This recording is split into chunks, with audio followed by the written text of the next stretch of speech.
Welcome to Dig, a history podcast.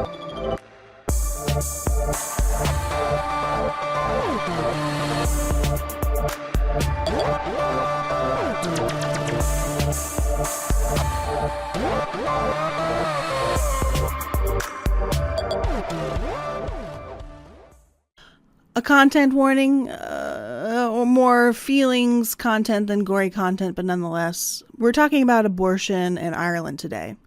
And that's going to be hard for a lot of reasons. People shouldn't have to fight so hard to make decisions for their own bodies.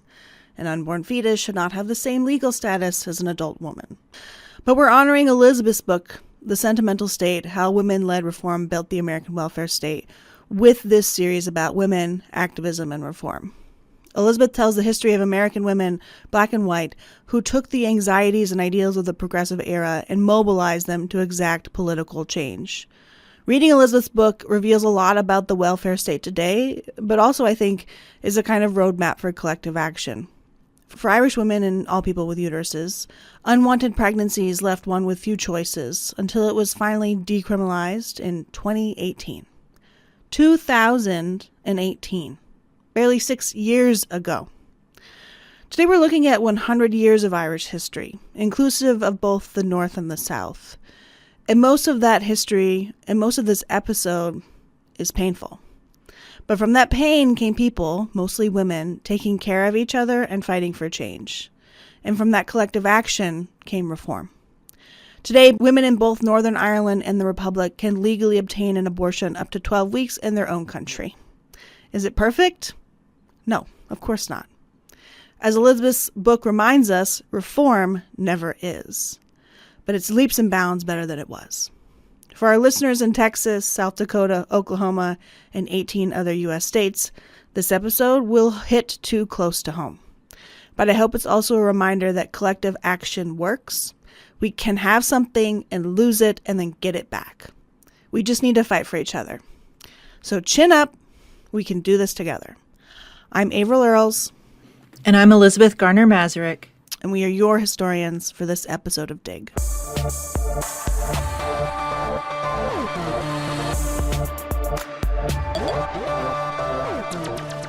We want to thank all of our Patreon supporters, and especially our fabulous auger and excavator level patrons. Lisa, Carl, Karen, Hannah, Jessica, Maria, Denise, Edward, Lauren, Colin, and Susan. We can't thank you enough. Listener, if you're not yet a patron of this show, it's easy. Just go to patreon.com/digpodcast to learn more. Before we begin, we want to acknowledge that each of our episodes relies on the research and writing of other historians and scholars. Of course, Elizabeth's book, The Sentimental State, inspired all the episodes in this series.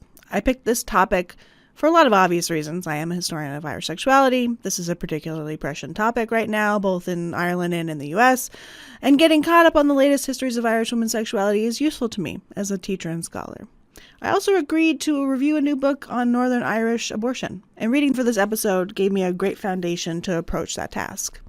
So I'm thankful to the editors and authors of that collection, particularly Anne Rossiter, Mara Clark, and Breda Hughes. Lindsay Erner Byrne and Diana Urquhart's The Irish Abortion Journey is an essential overview of the history of abortion, bodily autonomy, and fertility in Ireland, both North and South. They make the really compelling case, which I repeat here, that we cannot understand the abortion histories of these two states without one another. And of course, major historians of pregnancy and abortion in Ireland, like Cara DeLay, Leanne McCormick, Sandra McAvoy, Ciara Brennick, and Margaret McCurtain, have made the field what it is today. Check out The Irish Abortion Journey to learn more, or Cara DeLay's essays on mid-century abortion in Ireland at Nursing Clio. And of course, check out Elizabeth's book, The Sentimental State. You're late. By test or by symptoms. You know what that means. You don't want to, or you can't have, or you shouldn't be pregnant. Your family is already struggling with the kids you have. You're not married in a place where unmarried mothers are ostracized. You don't want to be a parent. Your body can't handle a pregnancy. Every reason, any reason, is enough. But you live in a place where abortion is illegal. Maybe you can convince a doctor that it's medically necessary. But when have doctors ever listened to you about your own body? What choice do you have?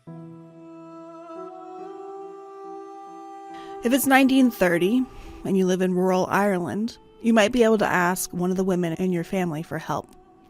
They'd either know various ways to end a pregnancy at home, or they'd contact a local midwife or nurse.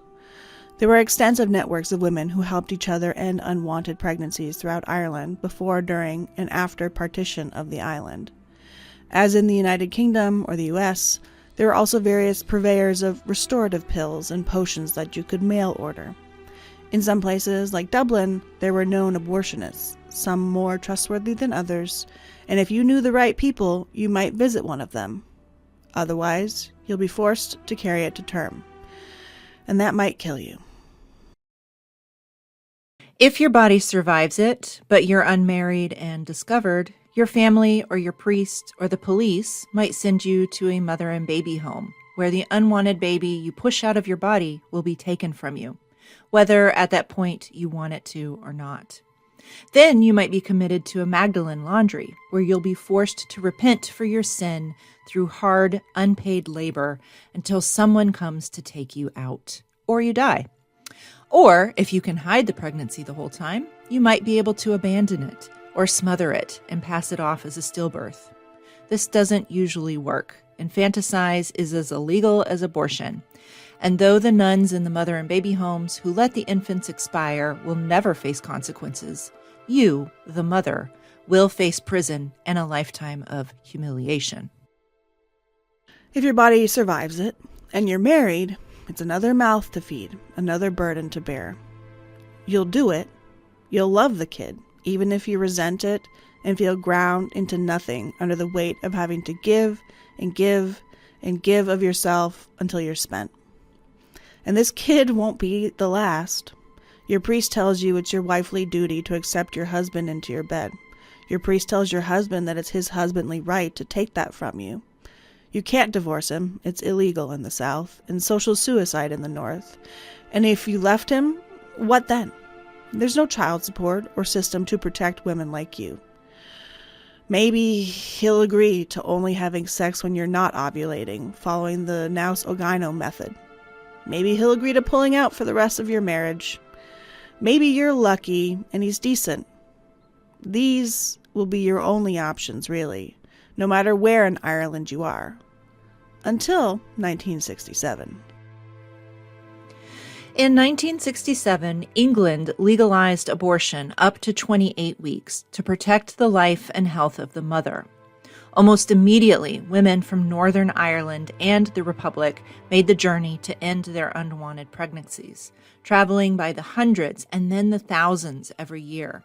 It wasn't easy. You had to take off work, find childcare for the children you already had, make up excuses about medical procedures or holidays or dead relatives.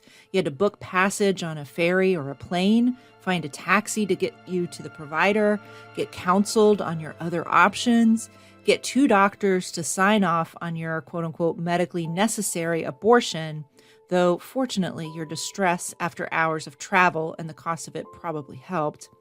And then, finally, undergo whatever procedure to end your pregnancy, restore your menses. Hopefully, you don't need extra time to recover, because that will cost extra nights in the damp little hotel room you've booked to accommodate this sometimes days-long ordeal. And then there's the cost for the procedure, because while the National Health Service covers these medical procedures for other British taxpayers, of course, Irish people are not covered, even though technically the Northern Irish were also paying into the tax system. For the better part of 50 years, thousands of Irish women from both North and South made this journey to end unwanted pregnancies. Though birth control helped to reduce the number of unwanted pregnancies in Northern Ireland from the 1970s on, and in the Republic from the 1980s on, there were still always people who needed abortions. And those that made the journey were the fortunate ones. Many could not afford the cost. Some, like Dr. Savita Halapanavar, a dentist based in Galway, had medical emergencies that prevented them from traveling.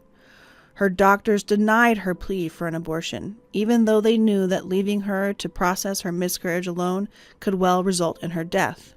And that's exactly what happened. In 2012, Savita Halappanavar died of septicemia. As Lindsay Erner-Byrne and Diane Urquhart demonstrate handily in the Irish abortion journey, you can't really understand abortion in the Republic of Ireland without abortion in Northern Ireland, and vice versa. And you can't really understand the history of abortion in either without England. In 1803, 2 years after England implemented direct rule of Ireland, the British Parliament passed the Ellenborough Act. Abortion had been illegal since the 13th century in England, but the 1803 Act made it illegal to perform or cause an abortion after quickening, with those guilty subject to the death penalty. As a reminder, quickening was the term used by pregnant people and doctors alike to track the moment when a pregnant person felt their baby flutter or move inside of them. And that, by standards of the era, was the start of life. As Leanne McCormick notes, most women well into the 20th century didn't think of themselves as pregnant before the quickening, and so methods that brought on their periods were absolutely normal. In 1837, the Ellenborough Act was amended to remove the distinction between before and after quickening, proving that an abortion took place before the quickening was hard, but not impossible by the 1930s. Developments in 19th century medicine, and particularly anatomical science, shifted human understanding of reproduction. Though not popular yet, there were doctors, religious leaders, and obviously politicians who argued that life began at conception, and technologies were developing rapidly enough in the 19th century that the moment of conception was becoming easier to identify. That said, throughout the 19th century, especially in Ireland, birth and women's health care was largely overseen by midwives and nurses. Hospitals were scarce, and handy women functioned as nurse and midwife for home-based deliveries. As the historian Ciara Brannock has argued, folklore evidence from rural areas suggests that, quote, female practitioners dominated Irish traditional medicine well into the 20th century. Those same women would have helped relieve women of unwanted pregnancies. With the increase in the number of maternity hospitals and social expectations that women receive gynecological and obstetric care in hospitals from predominantly male doctors, those traditional pathways of maternal care were disrupted and then destroyed. Women were at the mercy of the paternalist medical establishment, for better or worse. The 19th century was also a period of exploding alternative medical models. Homeopathy, osteopathic and chiropractic manipulation, and early pharmaceutical experiments produced all kinds of solutions for health issues. Throughout the late Victorian period and through the early 20th century, various companies sold pills and potions that promised to restore blocked menses and helped married ladies restore regularity and correct all quote-unquote disorders. Many of these cures for early pregnancy were dangerous. Perhaps with the health and safety of women falling in these traps, the 1861 Offences Against the Person Act expanded the specificity of Britain's anti-abortion laws, prohibiting the procurement or supply of drugs or implements for an abortion, punishable by life imprisonment. All of these laws were, of course, applied to Ireland. Fraudulent pharmacists might be arrested for selling dangerous medications to the mail, or men who harmed women and caused a miscarriage might be tried for abortion. Occasionally, abortionists, people who provided those services, were arrested, usually after an abortion went wrong and she either died or had to seek medical assistance.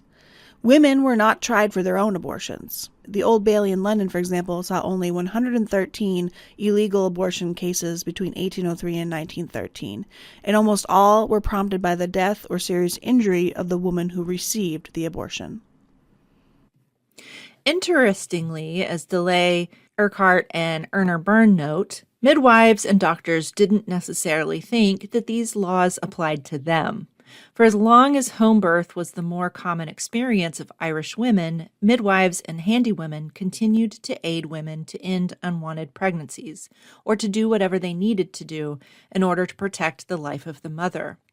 The most common solution was, according to DeLay and McCormick, the use of syringes to inject hot soapy liquid or disinfectant to dislodge an early pregnancy. Lysol was the most popular, and indeed, in the early 20th century, it was advertised as a feminine hygiene product.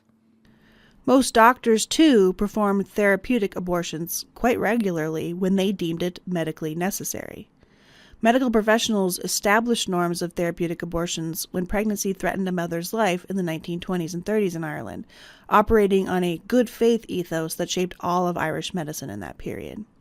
For example, Bethel Solomons, a Jewish-Irish doctor of Dublin's Rotunda Hospital, which was one of the primary institutions that offered maternity care in 20th century Dublin, he counseled women with cardiac issues and tuberculosis not to marry at all, and if they married, not to get pregnant. Unlike his Catholic counterparts, he provided therapeutic abortions to such women in the first trimester of pregnancy in an effort to preserve their lives. Though the official Irish Catholic stance, including among most doctors, was that abortion should never be performed, Solomons wasn't the only one recommending or performing them in the Irish Free State.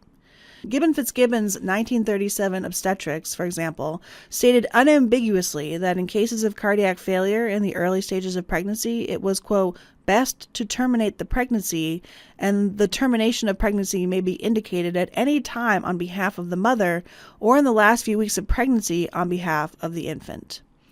Solomons was very clear to differentiate therapeutic abortion from abortion on demand. He would not consider economic, social, or eugenic requests to terminate pregnancies, and while hesitant to rupture doctor-patient confidentiality, he did advise students to consider calling on the police when a woman came to the hospital to treat the after effects of a poorly done illegal abortion. In many ways, then, the 1803, 1837, and 1861 laws didn't really disrupt the abortion practices in the UK or Ireland in the 19th and early 20th centuries. However, after Irish independence and the partition of the island into two states, restrictions on even these common practices ramped up over the course of the 20th century. In many ways, the habitus and ethos of Northern Ireland and the Free State Republic were virtually indistinguishable, despite the political division of the island in 1922. Single mothers were shunned, abortions were both shameful and illegal, birth control was stigmatized, and women were expected to be chaste and pure unless married, and then dutiful wives who bore their husband children. Conservative politics were increasingly shaped in both countries by religious ideologues and ideologies. Christian nationalism controlled women's bodies on both sides of the border. In both Irelands, this meant that there were terrible conditions for single mothers, with wanted or unwanted babies. Many emigrated to escape the stigma of their communities. Many, when convalescing in mother and baby homes run by religious orders, had their babies taken from them and sold, and they had little to no recourse, legally speaking. In some instances, babies were fostered through private transactions. There were regular reports in newspapers of baby farmers, people who fostered unwanted babies for money, usually coming from the birth family, who abused or even killed the children in their care through neglect and or violence. Similarly, women in Magdalen laundries toiled away for the institutions for free, while their children, deprived of their parents' care and proper nutrition, wasted away in the infant wing if they weren't sold off first. God. While other European countries and even the puritanical United States moved towards legalizing birth control and giving couples options to limit family size, both Irelands doubled down on their Christian nationalist and pronatalist, or at least anti-birth control, ethos. Birth control was illegal in the Free State Republic from 1929 until the late 1970s. Priests were even discouraged from counseling married couples on natural family planning, or the Nas Ogino method, which involved tracking a woman's fertile and infertile periods of her menstrual cycle. Notably, Nas and Ogino were Catholic doctors who developed their recommendations in an effort to have a family limitation method that would be acceptable to Catholics. As Lindsay Erner Byrne and Diane Urquhart note, the Irish Catholic hierarchy and state made deliberate and informed decisions to privilege their invented morality systems over maternal health. It didn't matter if pregnancies threatened a woman's life or if a family was unduly burdened by unendingly successive births.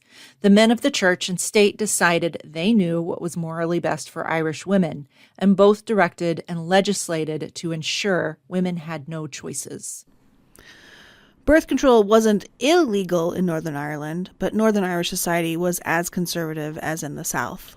A Marie Stopes family planning clinic opened in Belfast in 1930, but lacked community or financial support and had to close after just 10 years, despite serving as many as 4,000 women. While Erna Byrne and Urquhart suggest that this opened the way to increased awareness and discussions of family planning options, quote, the subject of birth control was so fraught in Northern Ireland that even this well-connected campaigner had to import her own supplies from Britain by mail order, referring to the woman who opened the Marie Stopes Clinic. Even after the national health system was introduced to Northern Ireland in 1948, which connected even the poorest Northern Irish women to free health care, the conservative politics of the region meant that women received little counseling when faced with preventing or dealing with an unplanned pregnancy. Though politically distinct, Northern Ireland certainly resembled the Free State far more than it resembled England when it came to social conservatism and moral self-righteousness. The two Irelands really only diverged in their stance on sexuality, abortion, birth control, and women quite recently, and then somewhat surprisingly, with the Republic moving towards greater liberalization first. There were no new laws dealing with abortion in the United Kingdom until 1929, which closed a, quote, legal loophole. The 1929 Infant Life Preservation Act made it a felony to terminate a pregnancy if the fetus was deemed able to survive outside the womb, effectively instituting a ban on abortions after 28 weeks, which technically didn't exist under the previous allowances for abortions. The actual reasoning behind the bill was to deal with an absence of legislation to protect the lives of infants in the process of being born. This act was applied to Northern Ireland, but of course not in the Free State. Abortion, like birth control, was illegal in the Free State, though, as DeLay, McCormick, Erna Byrne, and Urquhart point out, some doctors continued to perform therapeutic abortions, and midwives continued to aid women in at-home abortions well into the 1940s. For midwives, at least, aiding women in this way was dangerous. A number of midwives and handywomen were prosecuted in the South for performing abortions, usually, as in 19th century Britain, when something went wrong. Cara DeLay discovered 70 cases of illegal abortion in the court records for North and South between 1920 and 1940. 29% of abortion prosecutions in the South took place between 1942 and 1944.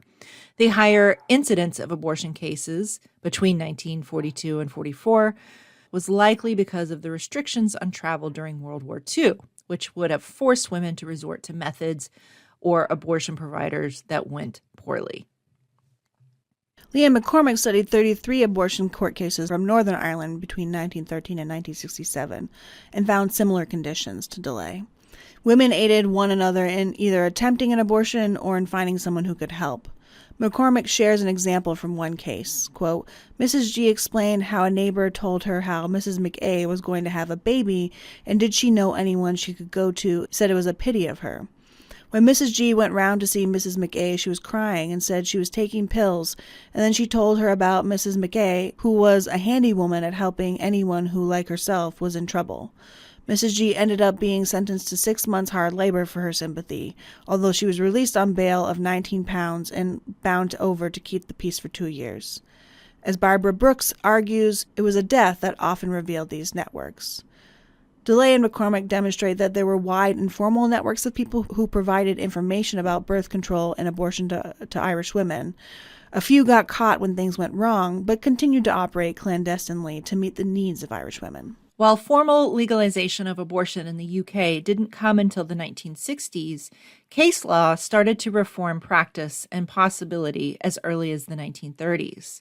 In Britain, a 1938 court case involving a 14-year-old rape victim introduced a major legal precedent regarding therapeutic abortion. Her father, fearing for her mental health, signed off on an abortion, and a doctor performed it. Building on the 1929 UK law that allowed for abortion to save a mother's life, the courts found that the doctor was not only correct in his action, but that all doctors had a duty to both refuse to perform illegal abortions and to perform abortions to save the life of a mother. To refuse to perform an abortion that would save her life would make the doctor guilty of manslaughter.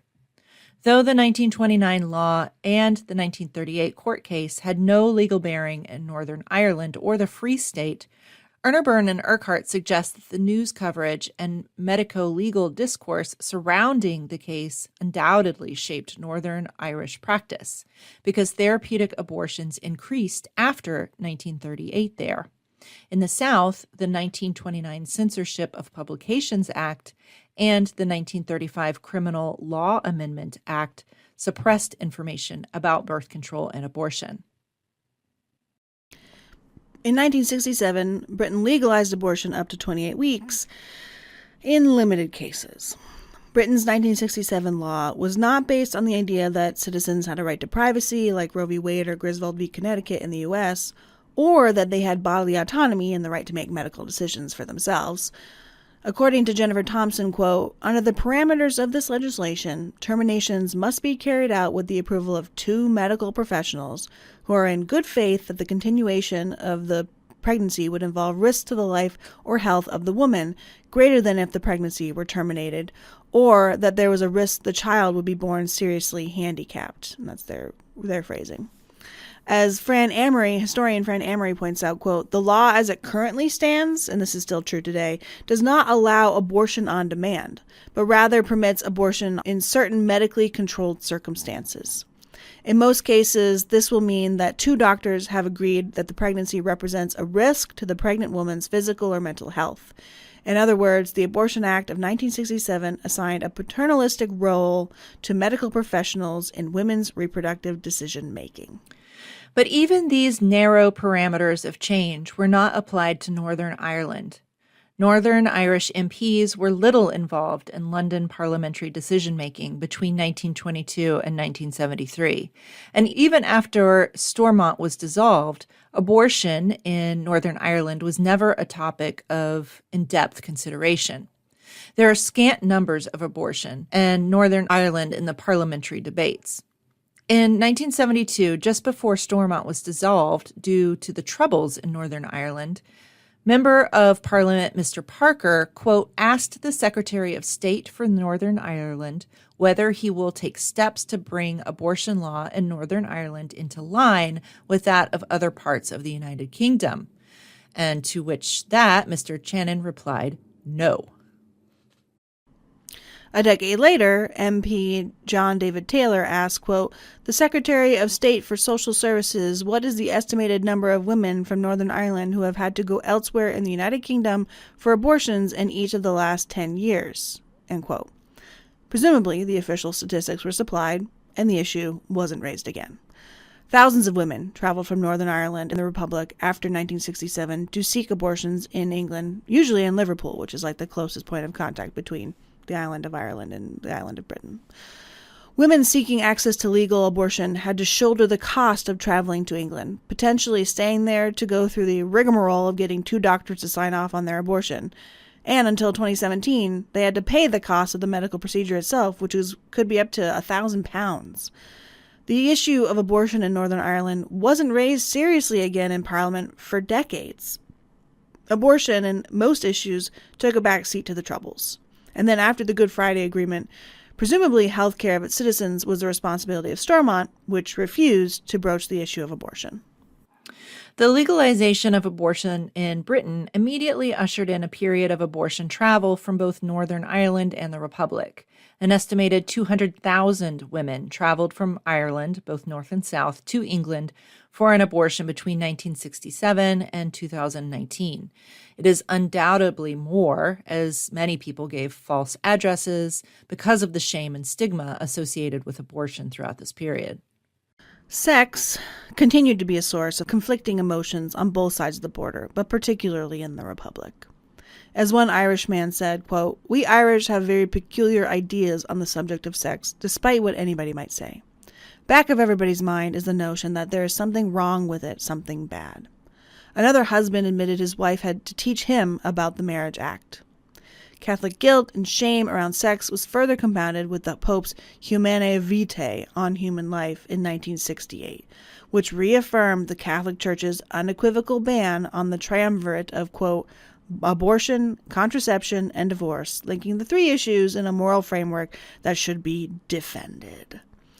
Many Irish people were using birth control methods already. The marriage age was lower and the average family size considerably smaller in 1971 than 1911, which evidenced that they were already using birth control methods of some kind, and likely felt blindsided by the out-of-touch position of the Catholic Church.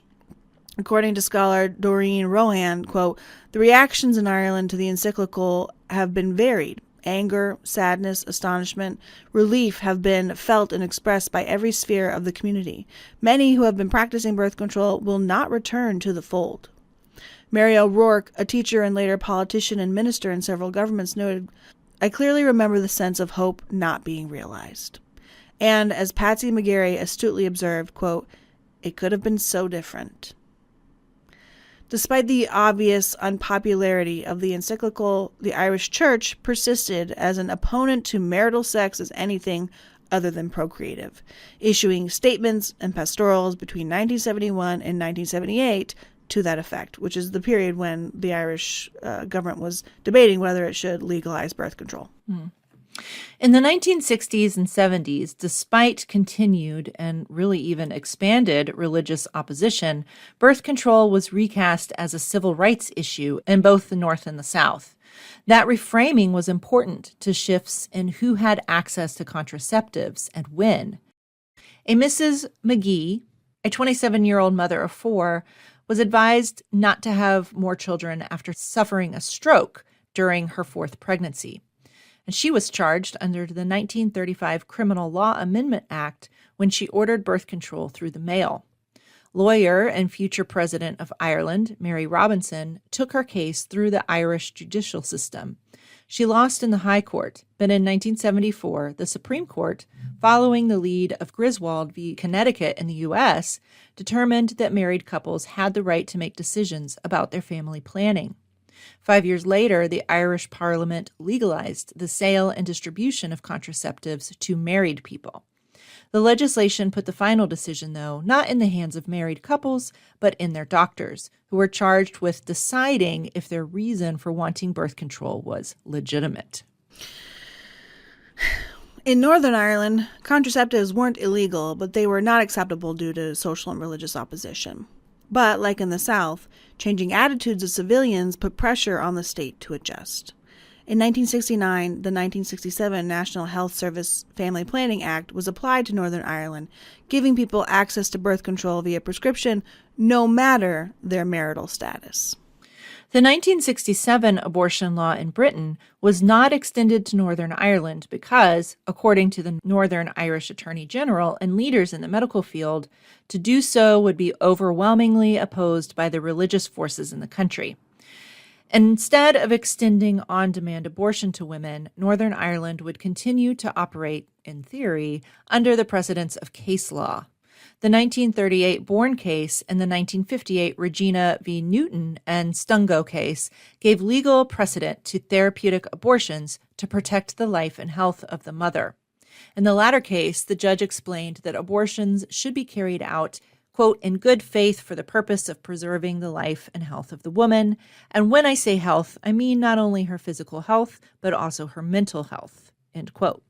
Like birth control in the South, the decision was left to doctors, though with the threat of violating the case law if a doctor refused to perform an abortion, the 1938 and 1958 precedents would open doctors up to charges of manslaughter if a woman whose mental or physical health demanded an abortion was refused one. The Attorney General was right in a sense. The members of the Northern Irish political parties that purported to represent their constituents' interests were overwhelmingly against abortion. That was true between 1967 and 1973, and again after 1998. Reverend Ian Paisley, one of the biggest assholes to ever be elected to any legislative body, was a virulent homophobe misogynist who screamed about immorality and sin every chance he got. The 1930 Marie Stopes Clinic, which served at least 4,000 Belfastians, closed because of lack of community, financial, and general support. In the patriarchal and militant Northern Irish communities of the late 20th century, sex, birth control, and abortion were taboo. But to say that those politicians, including the politicians that dominate Northern Irish politics today, represent the majority of Northern Irish opinions would be an overstatement. As evidenced by the significant mobilization of women's organizations within Northern Ireland, across the entirety of Ireland, among Northern Irish in Britain, and internationally, as many, if not more, people, especially women, yearned for and then demanded change. Their politicians just didn't, or perhaps couldn't, hear them. Northern Irish governance has been unstable since the Good Friday Agreement in 1998, and abortion has never really been part of the main agenda. Conditions in the South, which were worse in some ways for women, also opened the door for bigger change.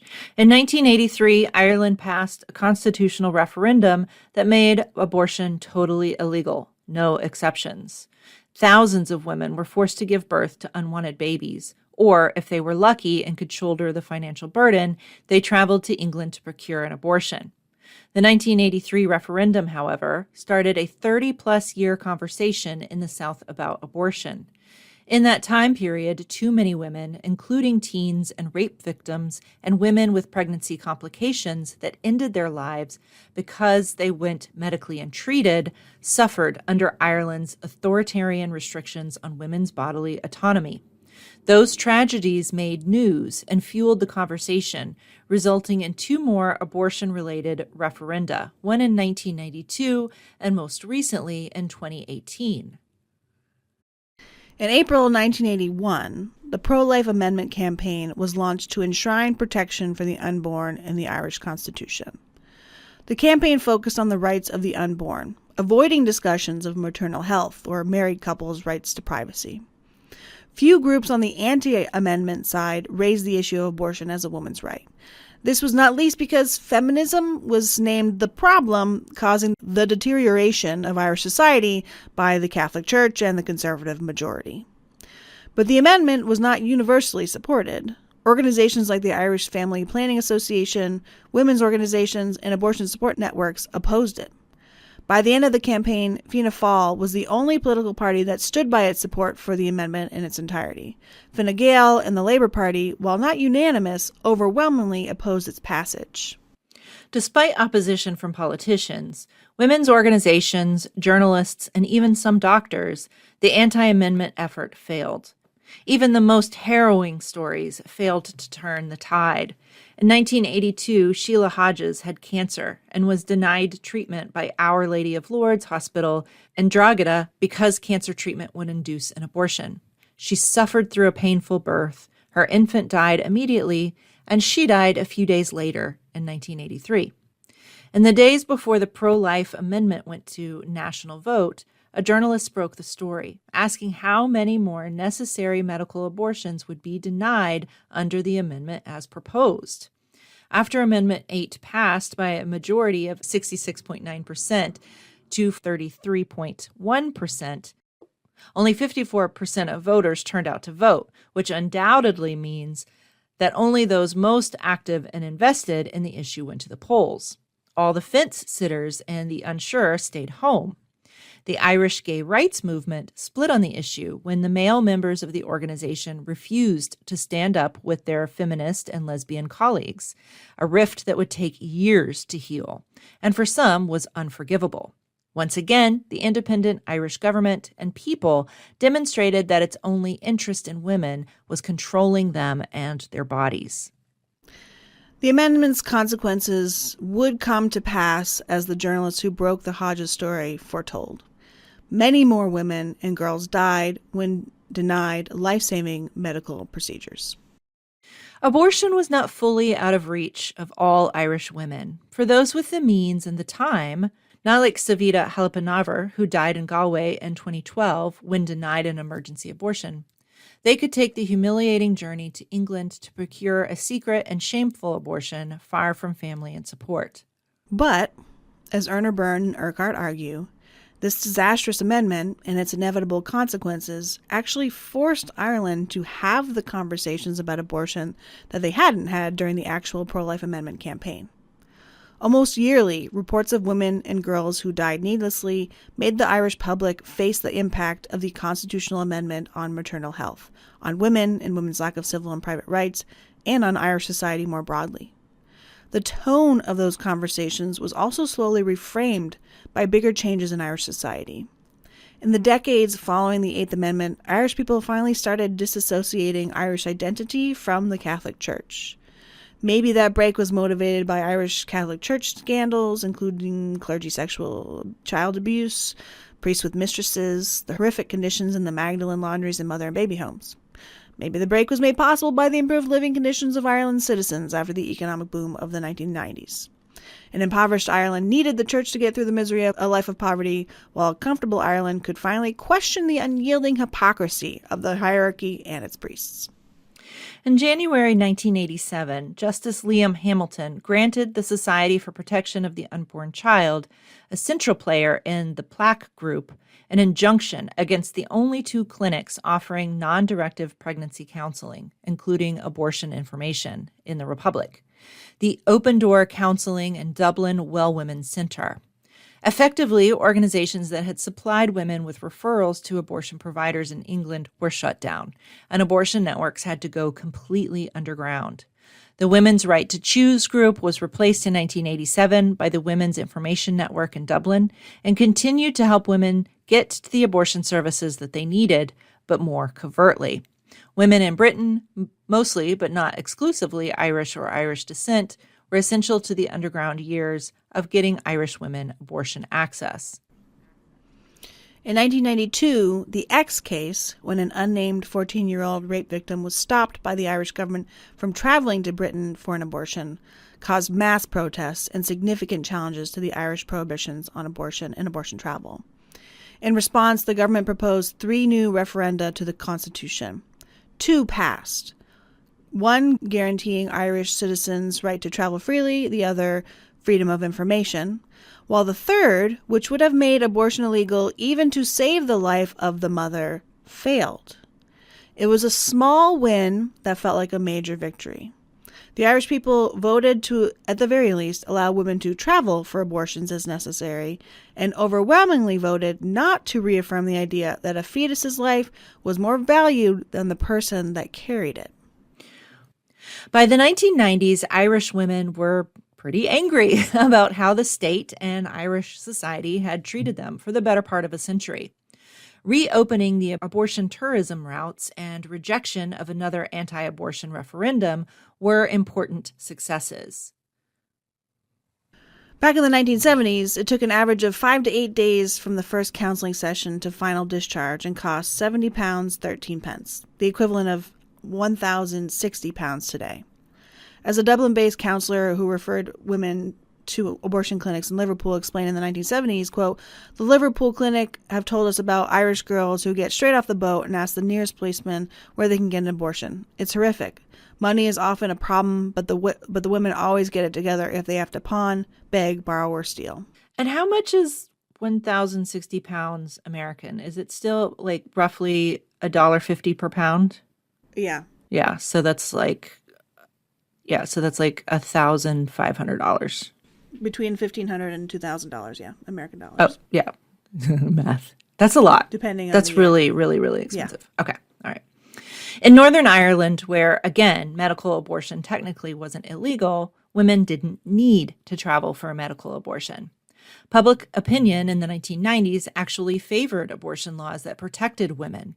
A 1994 poll found that 79% favored abortion when a woman's health was endangered, 72% for rape and incest pregnancies, and 59% for severe fetal abnormality.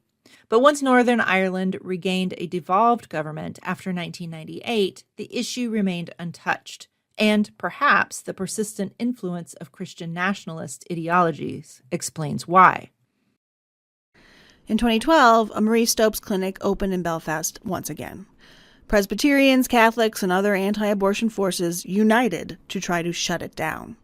They set up outside the clinic, protested daily, harassed and attacked people visiting the clinic and the staff, and treated it like it was an illegal den of iniquity. The clinic, of course, followed the letter of the law closely and only provided medically necessary abortions. But the loud and violent and obnoxious anti-abortion forces of Belfast seemed determined that no abortions, medical, legal, or otherwise, were going to take place in Ireland. When the National Health Service coverage for abortions was extended to Northern Ireland in 2017, the Belfast Stopes Clinic closed down. Women preferred to travel to have their abortions away from the harassment and public shaming apparatuses of Northern Ireland, and having it be covered by National Health Service meant that they could at least only had to cover the travel. Shifting public opinion and convincing the UK Parliament that Northern Ireland needed abortion legislation would take years of organizations like the London Irish Abortion Rights Campaign, the Alliance for Choice, and the Irish Women's Abortion Support Group advocating, building partnerships and friendships across borders, and aiding women in meeting their abortion needs under the restrictive regime of Northern Ireland. Northern Irish politics are particularly complex, with half a dozen political parties returning significant minorities at all times. All governments have to be a coalition, and few political parties, except Sinn Féin, are pro-choice. In 2016, a bill to legalize abortion in cases of rape or fatal fetal conditions failed. Losses like the 2016 one, however, just fueled the anger of Irish women on all sides of the border. While anti-abortion forces mobilized violently to maintain Northern Ireland's status quo in 2017, and pro-choice organizations worked to change hearts and minds, the Republic made the leap that would be essential in achieving change for the entire island. For decades, but especially after Savita Halappanavar's unnecessary death, groups like the Alliance for Choice joined together in a campaign to repeal the Eighth. Every year since 2012, the AFC and other groups have marched for choice in Dublin. With paintings of Halappanavar and banners calling for voters to trust women and declaring "my mind, my body, my choice," they've been persistent in these mass demonstrations demanding rights for pregnant people. Building on the success of the 2015 marriage equality referendum, the campaign to repeal the Eighth was well organized, targeted, and clear in its aims. They used social media well and highlighted dozens of personal stories to connect voters to the people who needed these changes. On May 25, 2018, Ireland voted to repeal the Eighth Amendment. The repealers won with a two-thirds majority. According to Einar Byrne and Urquhart, quote, not only this, but the polls revealed no gender or rural-urban divide, and that the main reason people had voted for abortion reform was because of a belief in women's right to choose. The next day, the streets were full of women in tears, end quote. A local artist painted a mural of Savita Halappanavar the week of the vote. After they won, hundreds of people left post-it notes on the mural. One read, quote, came home in our droves for you. Another echoed the sentiments of so many who voted to repeal the Eighth Amendment, quote, sorry, we were too late, but we are here now. We didn't forget you. And yet another said, quote, I voted for you, Savita. May you rest in peace. You'll never be forgotten, along with all the other women who have suffered. All my love.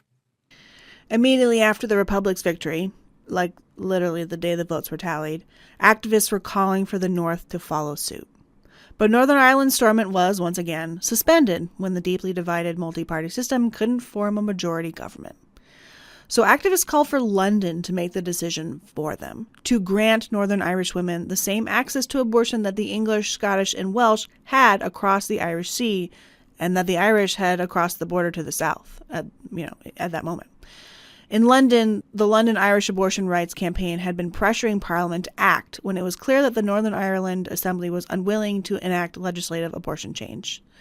The Democratic Unionist Party, which regularly returned the largest minority in the Northern Irish Assembly, was and is still to this day staunchly anti-abortion. Parliament actually did it. They passed an act that would become law in Northern Ireland if Stormont couldn't form a government by October 21st, 2019. So, on October 22nd, the Northern Ireland Executive Formation, etc. Act of 2019 went into effect. It immediately repealed Sections 58 and 59 of the 1861 Offences Against the Person law in North Ireland and put a moratorium on abortion-related criminal prosecutions, while also making it the duty of the UK government to introduce, by regulations, a new legal framework for abortion in Northern Ireland. So within 2 years, both the South and the North got legislative change. And after the repeal of the Eighth in the South, the Republic of Ireland Parliament, the Dáil, passed legislation as well to legalize abortion. So, as promised, the UK Parliament passed further legislation in 2020 to extend abortion on demand up to 12 weeks, with medical abortions available there up to 20 weeks. The latter, of course, was technically always available in Northern Ireland by way of legal precedents from the 1930s and the 1950s, but enshrining those policies in law will hopefully improve the quality of life for all Northern Irish people capable of getting pregnant. Problematically, though, as Erna Byrne and Urquhart point out, this imposed change has not changed and will not change the social stigma surrounding abortion in Northern Ireland. There's still so much work to be done, north and south. But there's hope, too, and two pathways toward that hope. Sometimes you can rally enough people to make change from the bottom up, referendum style. And sometimes you need a federal government to step in and protect women when devolved or state governments insist on doing the wrong fucking thing. Your move, America.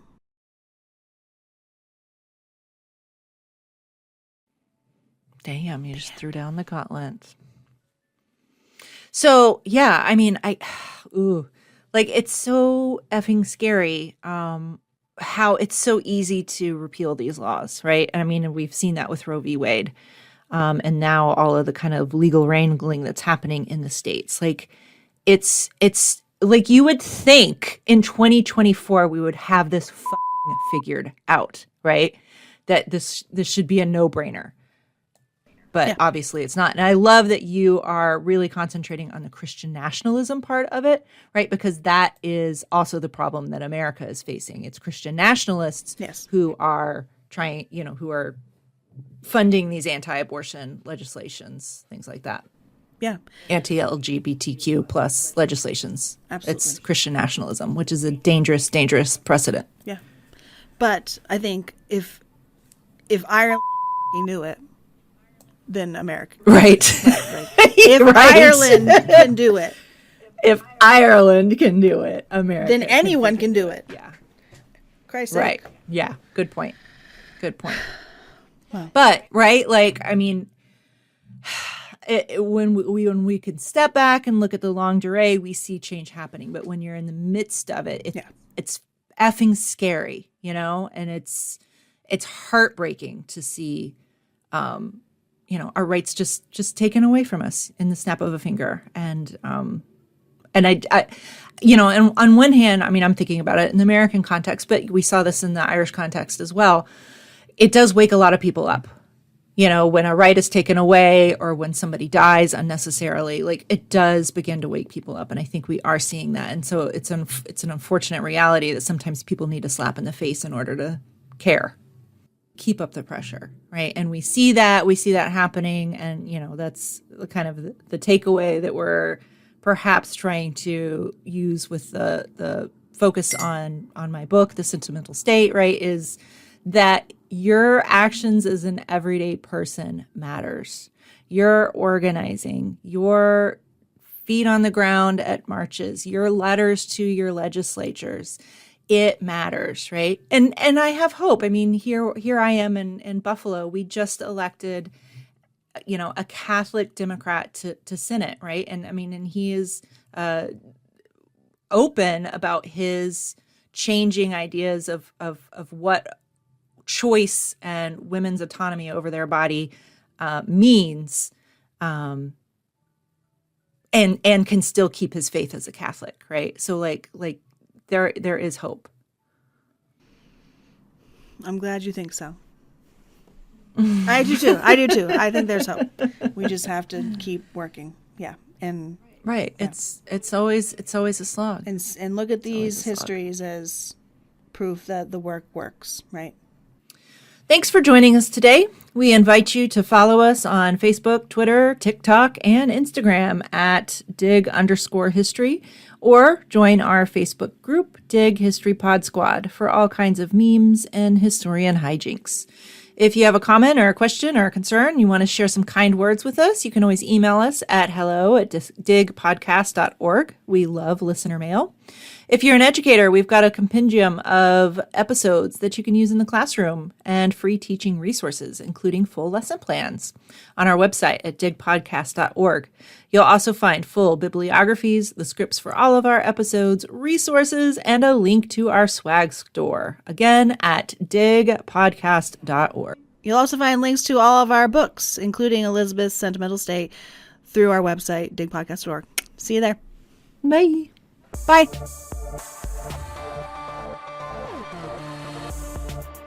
This podcast was produced by the historians of Dig, Elizabeth Garner Mazurek, Sarah Hanley Cousins, Mercer Rhodes, and me, Averill Earls. Thanks for listening. Uh-oh. Man, I'm just gonna cut this whole thing. Except Shin Fin, Fane. Okay, I hear it all the time, but Gibbon Fitzgibbons for some reason. or the Nas Ogino method. Is that how you say that? I say Ogino, but I don't fucking know. Oh. Well, formerly a Mrs. Grace 8,400. Oh my god. 8,400. Wait. Shut up, Marissa. Oh, Sarah, you too.